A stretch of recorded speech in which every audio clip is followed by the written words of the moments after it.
Alright, ladies and gentlemen, I'm here on the show, and I'm going to do my 2 NBA recaps here in the same video.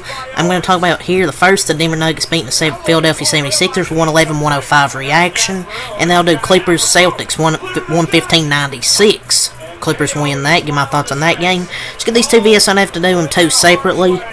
So let's talk about the first game here. The Denver Nuggets beat the Philadelphia 76ers 111-105. Going into this game, people are like, oh yeah, we're going to get Jokic versus Embiid. And then all of a sudden we see Joel Embiid out. He hasn't played in 4 or 5 years in Denver. And he's kind of ducking Nikola Jokic when they play in Denver. I know Paul Reed outscored him tonight, but that doesn't change the fact that Embiid did duck Mr. Jokic here tonight. What a pussy is Joel Embiid.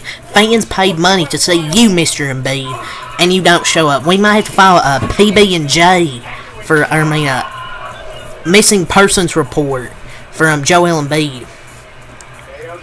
There's no reason why he can't play in Denver. He said left knee soreness. Bullshit. He wasn't even on the injury report until they said after he was out he had left knee soreness. They didn't have any on the fucking injury report. But you gotta give credit to the Sixers bench though. It was pretty much Sixers bench versus the Nuggets starters, and this was a way better game than I thought. Really good back and forth game. It just Philly kind of ran out of energy there in the fourth quarter. Got outscored 25-17. Their offense played pretty well, I thought, with Paul Reed leading the way, but they just kind of ran out of gas in the fourth quarter. But what a game from Paul Reed and Patrick Beverley. Paul Reed 30 points, 13 rebounds, 14 of 21 from the field. Got a bigger role in this game with Joel Embiid out, and he made most of that with 30 points and 13 rebounds. He was fantastic. Really the reason the Sixers were in this game. And Kelly Oubre, 25 points, 4 assists, 5 rebounds, 9 of 17. So Paul Reed, Kelly Oubre, Patrick Beverley, who had 17 points, 11 assists, 4 rebounds. Patrick Beverley played good. Patrick Beverley played good. Paul Reed, Kelly Oubre. But, I mean, yeah, they lost, but it was an impressive performance. But the Sixers just shot 6 of 21 from 3. They really didn't have any really big three-point threats out there. But Paul Reed, Pat Bev, and Kelly Oubre all balled out. But Sixers, the three-point shooting really killed them. 6 of 21 from 3, 28%.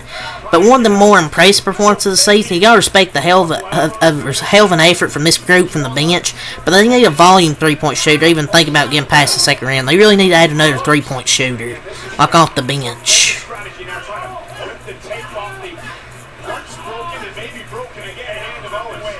I mean, yeah, Paul Reed, I guess, outplayed Jokic.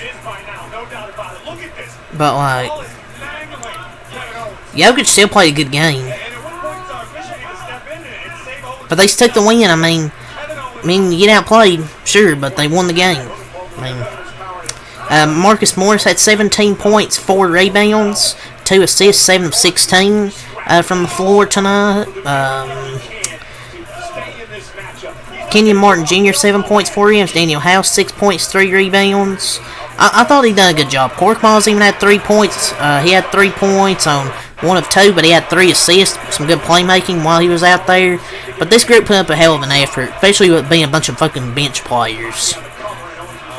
So now we'll talk about the Nuggets now. I thought the Sixers put up a good effort. They dropped to 29-15. Nuggets proved 32-15. Jokic had 26 points, 7 assists, 16 rebounds, 8 of 16. Thought a good game from Jokic. It's pretty much your typical Jokic game. He was 3 assists short of a triple-double. Thought Jokic still played good.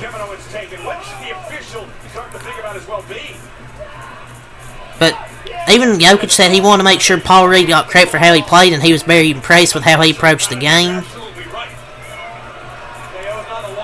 So, yeah, you gotta give him credit. You gotta give Paul Reed credit for how he played. You can't just say Jokic, or he got exposed, or whatever. You gotta give credit to Paul Reed for taking advantage of this opportunity with a much larger role in this basketball game. You gotta give credit there. But Jokic still played a good game. Aaron Gordon, 18 points, 4 rebounds, 6 of 8. Michael Porter Jr., 20 points, 8 rebounds, 8 of 19. Jamal Murray, 23 points, 7 assists, 8 of 15. Jamal Murray had 20 at half and he finished with 23. So he really didn't score much in that second half, but he played good in that first quarter especially. Peyton Watson, 9 points, 3 assists, 3 rebounds, 3 of 7. Reggie Jackson, 3 points. KC Poop with 8 points, 2 of 8. They had 3 20-point scores that really did an end for the 76ers. Both offenses were going back and forth. It was just the three-pointers. 13 of 37 for the Nuggets. 6 of 22 from 3. For the Sixers, they shot 53%. The Nuggets only shot 45%. But 11 turnovers. They were able to get to the paint at will. Where was Philadelphia. It was just really that fourth quarter and the three-point shooting that really costed the Sixers. But they put up a good effort. It's just the Nuggets were the better team down the stretch, obviously because the Sixers had their bench. But it'll definitely be fun. It would be much better if Joel Embiid played, and we could have got Battle of the Bigs. But Nuggets win this game 111-105, and a much better game than I thought it would be. With Maxey, Tobias Harris, and Joel Embiid out, this was a better game than I thought it would be. Let's talk about my second game here that I wanted to talk about. The Los Angeles Clippers beating the Boston Celtics 115-96 reaction. The Clippers get some revenge on the Celtics after the Celtics beat them earlier this season.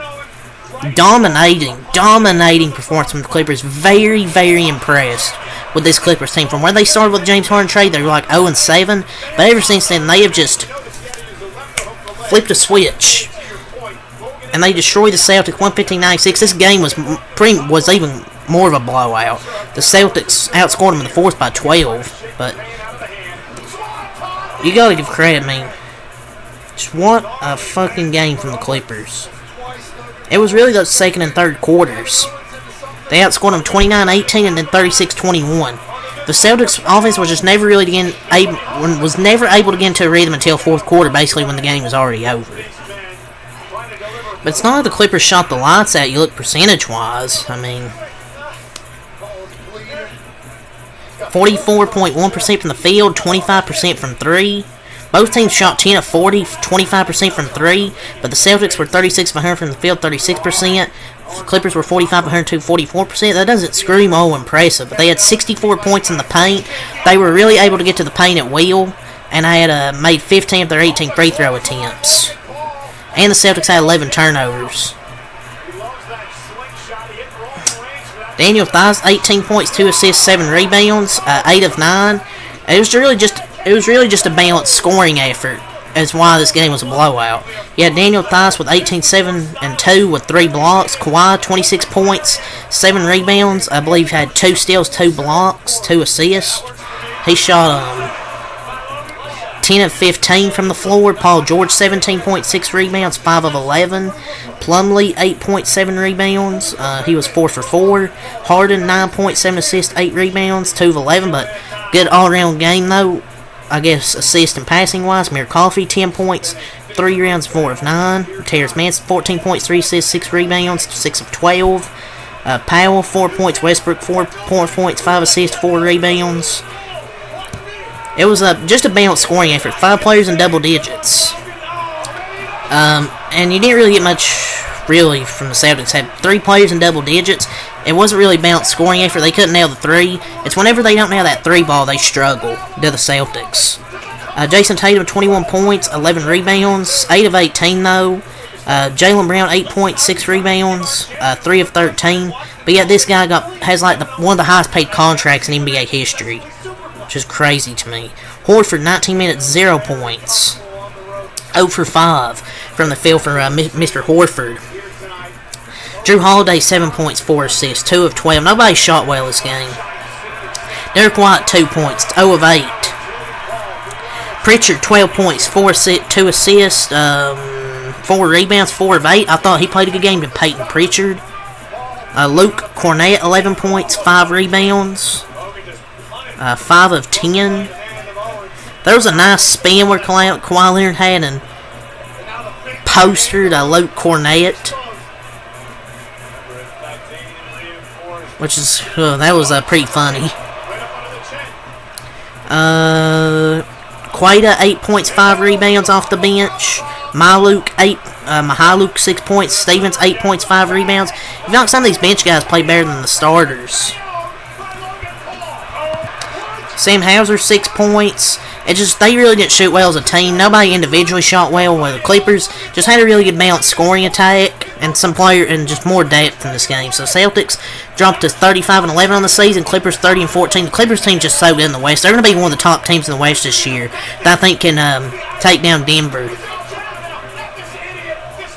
So 115-96 Clippers win. Celtics drop 35-11. It's just when they get hot. When they get hot, Celtics can beat anybody from 3, but when they're cold like this, it's hard for them to win. But that's all I have to say for these 2 games. So until next match, peace. And I'll do the Royal Rumble recap tonight.